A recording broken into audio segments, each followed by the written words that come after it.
Alright, so yun nga, no, pag-usapan natin itong kay Yorme. So ito nga guys, no, may naglabas ng banner na 100 days to go is coming back to Manila. Diba? So magbabalik na talaga ang isang Yorme Isko sa Maynila. At ito nga nakikita naman ho natin mga kababayan, sa lahat ho ng survey, lamang na lamang po talaga itong si Yorme Isko Moreno. So hindi na ho tayo magtataka sa dami ng nagawang proyekto noon ni Yorme Isko. Talaga naman ho talagang karapat dapat na bumalik.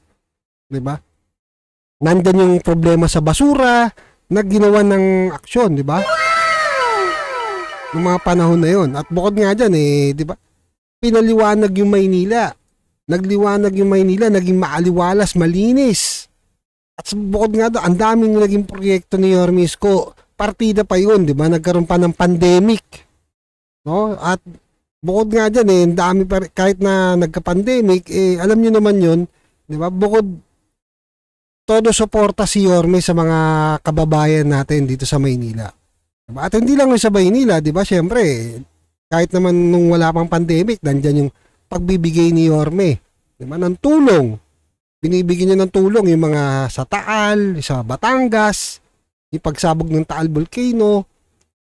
Tapos yung mga dinodonate niya na di ba? Sa charity, sa PGH, di ba? Sa Cancer Center. Ang daming naging achievement ni Isko bukod do sa mga pabahay. So hindi na ho tayo magtataka kung bakit nagna-number 1 pa rin po talaga sa Maynila si Isko. Diba? Yun yung bagay na So kung titignan natin yung preference na itong survey na to, ayan 74%. Ayan para makita nyo, mga kababayan. 74%, diba? Yun. So kung mapapansin nyo mga kababayan, talagang napaka layo po ng agwat do sa mga katunggali ni Yorme dito sa Maynila.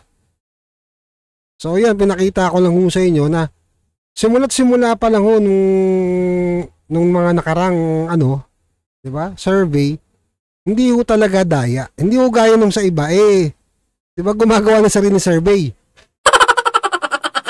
Tapos ang ginagawa, binabaliktad pa. Yun nakakatawa doon. Diba? So kung titignan yung mga nangyari noon, simula na nagsimula yung survey, hindi bumaba sa 70%. Diba? Laging 72, 74, 80. Pumalo pa nga ng 82 pagkakalam ko sa lahat ng survey. At bukod nga dyan, sa Kalye survey, nangunguna pa rin si Yorme Isko. Diba? So, yun lang ng mga kababayan, At sinare ko sa inyo itong So, 100 days to go na lang, malapit na po yung eleksyon. So, talagang magbabalik talaga ang isang Yorme Isko. At ito nga, may napanood pa tayong video, panoorin ho natin. Natawa lang ho ako. Ito, panoorin ho natin. Ano masasabi mo sa Yorme's Choice Night? Number 1 yan.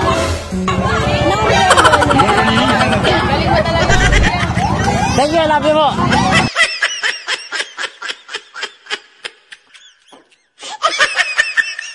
Si nanay naka-SB pero number 1, Yorme. Number 1 yan. Yun yung patunay na kahit na nakadamit ka ng ganon, akala nila, kanila na. Hindi, totoo yung sinasabi natin. Doon lang tayo sa totoo, di ba?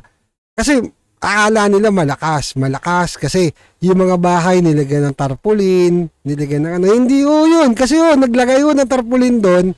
Ang balita ko may nagkwento sa akin. Kinumento lang naman. Meron daw kapalit.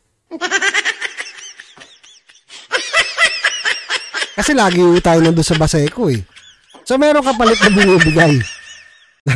Panoorin natin ulit Ano masasabi mo sa Yorme's Choice Night? Number 1 yan.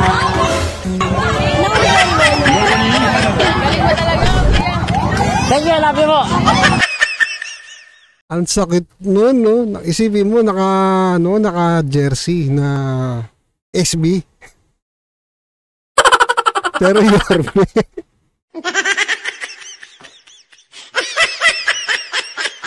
Alam niyo mga kababayan, ito yung patunay na ang tao po ngayon sa Maynila hindi na ho nabibili. Kung meron man, ilan na lang. Hindi ho nabibili. Kaya tama naman yung mga desisyon na ganun. Tanggapin nyo yung ayuda, tanggapin nyo kung kanino mang galingan na congressman, pero pag alam nyo hindi karapat-dapat, huwag nyo nang iboto. Masaktan na kung sino masasaktan.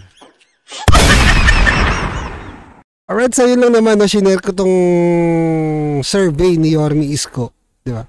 Na talagang siya pa rin talaga yung nasa top, nasa leading, nasa taas, kumbaga, ng survey. So, napakalayo nung agwat, kung kahit pagsama-samahin mo lahat ng katunggali niya, wala po talaga. Sabaw.